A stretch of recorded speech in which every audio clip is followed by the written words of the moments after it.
किस बिंदु पर आप सोचेंगे कि आपका देश पतन की ओर जा रहा है? किस बिंदु पर आप सोचेंगे कि आपकी राष्ट्रीय पहचान शून्यता में विलीन हो रही है? ये आज का इंग्लैंड है।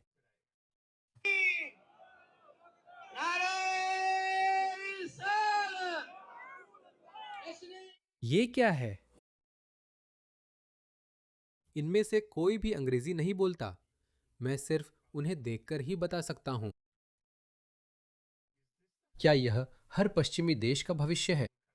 मुझे लगता है ऐसा ही है। यकीनन आप बिना लड़े हार मानने वाले नहीं हैं, है ना? इस ब्रिटिश महिला की बात सुनिए। इसे सुनिए।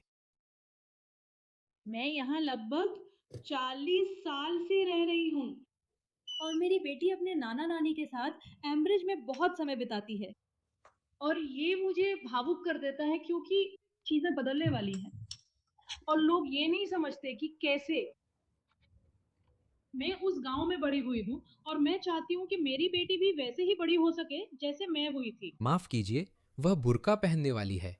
माफ कीजिए। वो सक्षम है और वो ऐसा नहीं कर पाएगी और यही सीधी सच्चाई है। लोग अपनी आंखें मूंद सकते हैं और वे सोच सकते हैं कि जो भी लोग यहाँ आ रहे हैं वे सभी बहुत अच्छे लोग हैं और मुझे यकीन है कि उनमें से कुछ बस एक बेहतर जिंदगी चाहते हैं और उनके लिए मैं उनकी सराहना करती हूँ कि उन्होंने ये सफर तय किया। सफर? नहीं नहीं, इंग्लैंड पूरा भरा हुआ है, चाहे आपकी मंशा अच्छी ही क्यों ना हो। ब्रिटिश समाज अब और दूसरी संस्कृतियों के लोगों को अपना नहीं सकता। वे लोग घुल मिल नहीं रहे हैं। वे लोग आत्मसात नहीं हो रहे हैं। वे अपनी शिकायतें ला रहे हैं। वे अपने मूल्य ला रहे हैं। वे अपना धर्म ला रहे हैं। वे अपनी नफरत भरी विचारधाराएं ला रहे हैं। चाहे वे पेशेवर हों, वे अपने मूल्य हवाई अड्डे पर छोड़कर नहीं आते। आओ और एक बेहतर जिंदगी बनाओ। लेकिन हम सब जानते हैं क्योंकि हम इसे हर रोज मीडिया में देखते हैं।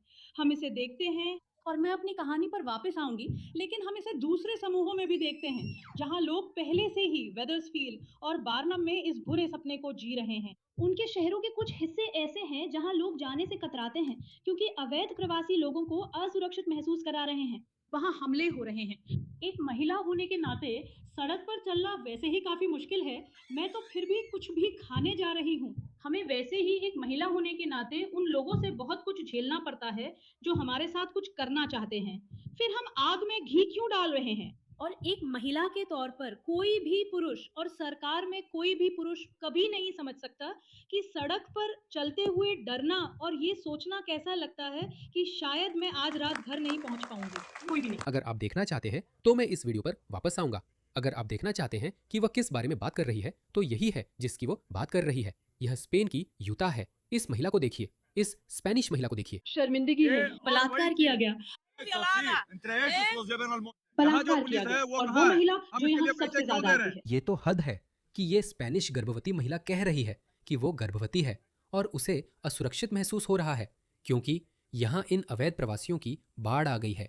और उस अवैध प्रवासी को देखो, वह यही खड़ा है और उसकी कहानी को बदनाम और खारिज कर रहा है। मैं आपको याद दिला दूं, यही वही पश्चिमी समाज है जो हमें सिर्फ 10 साल पहले तक कहता था, हर महिला की बात पर विश्वास करो, दूसरों के अनुभवों को खारिज मत करो।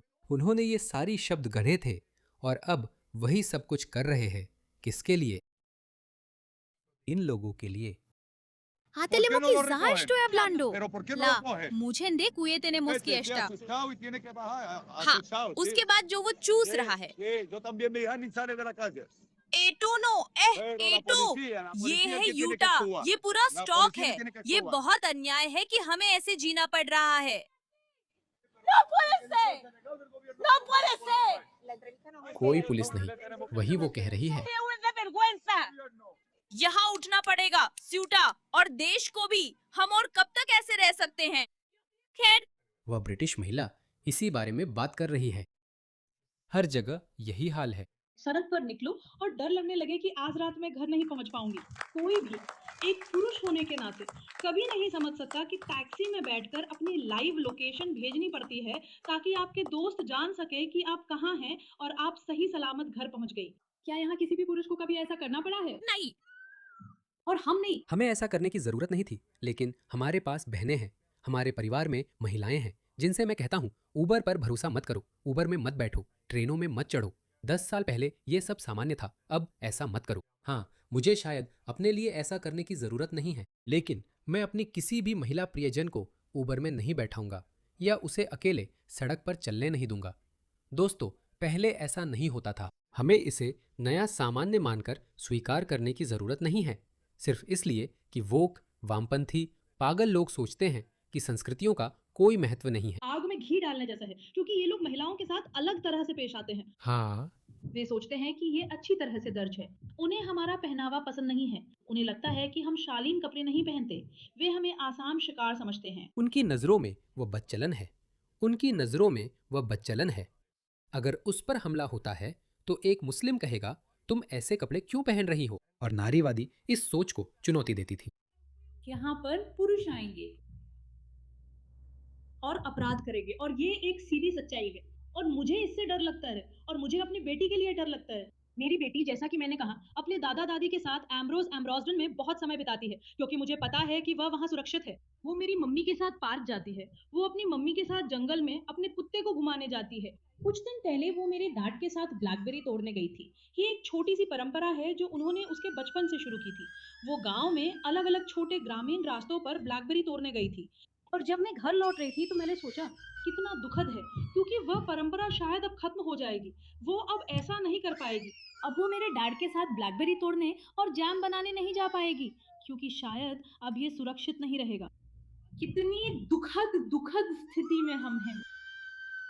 ये हमारे बच्चों का भविष्य है जिससे सरकार खेल रही है, और हमें खड़ा होना होगा और हमें ना कहना होगा।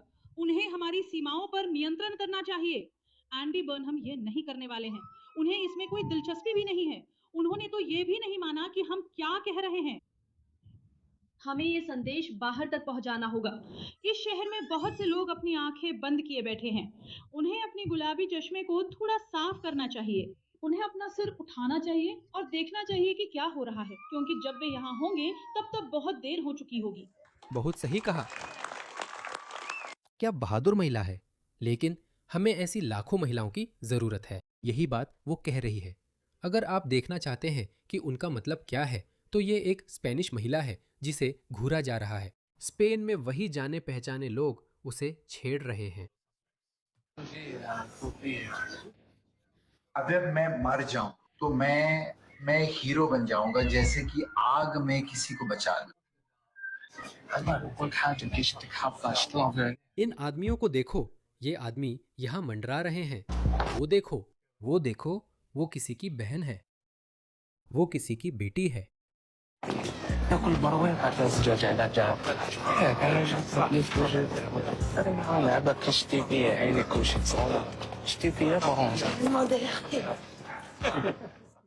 और वो बस हंसते हैं। ऐसे ही वे सड़कों पर घूमते हैं। इसे सुनो, इन शानदार स्पेनिश महिलाओं को सुनो। कितनी दूर? लगभग करीब 200 मीटर। ठीक है, और मुझे डर लग रहा है। ये नहीं हो सकता। ठीक है, नहीं, मेरे पास असली वीडियो है। मैंने उस असली वीडियो को अंग्रेजी में अनुवाद किया था। इसे देखो, ये वही लोग हैं। इसे देखो।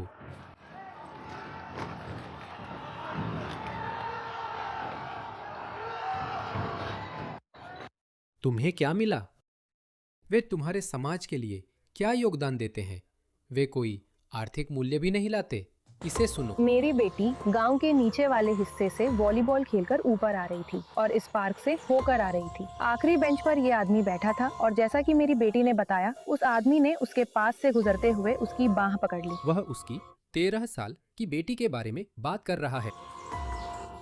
उसने उसकी बाह पकड़ी और दूसरी हाथ से, हे भगवान, तो वह एक हाथ से अपने साथ अश्लील हरकत कर रहा था और उसने उस बच्चे की बांह पकड़ ली। कौन? आतार्फ में कौन शासन करता है? हम सोच रहे थे कौन इसकी अनुमति देता है। ठीक है, आतार्फ में शासन शुरू हुआ था और वो एकजुट हो गया। तुम्हारा क्या आपकी बेटी नाबालिग है? हाँ, मेरी बेटी 13 साल की है। जब आक्रमण की बात होती है तो आप उसे पूरी तरह समझ रहे हैं, है ना? दुर्भाग्यवश। हाँ, दुर्भाग्यवश। बिल्कुल, अपनी बेटी के साथ पार्क में टहल भी ना पाना, जिसे डर लगता है मतलब। और कई माओं में अब ये डर और भी ज्यादा फैल गया है। और अब ये वे भी स्पेन है। मैं इन वामपंथी वोक महिलाओं को चुनौती देता हूँ कि वे उनके बीच चलकर दिखाएं। सेना में शायद अब उसके लिए थोड़ा देर हो चुकी है। उनके पास बहुत सारा काम होने वाला है। मुझे नहीं पता आप कैसे उन दसियों हजार मर्दों को ढूंढेंगे जो अब इस छोटे से इलाके में हैं। ये पागलपन है। यह पागलपन है। उन्होंने अपनी सारी नैतिकता और मूल्य बलि वेदी पर चढ़ा दिए हैं। सच कहूँ तो मुझे खुद नहीं पता। ये तो बहुसांस्कृतिकता भी नहीं है। मुझे नहीं पता इस पागलपन को क्या कहते हैं।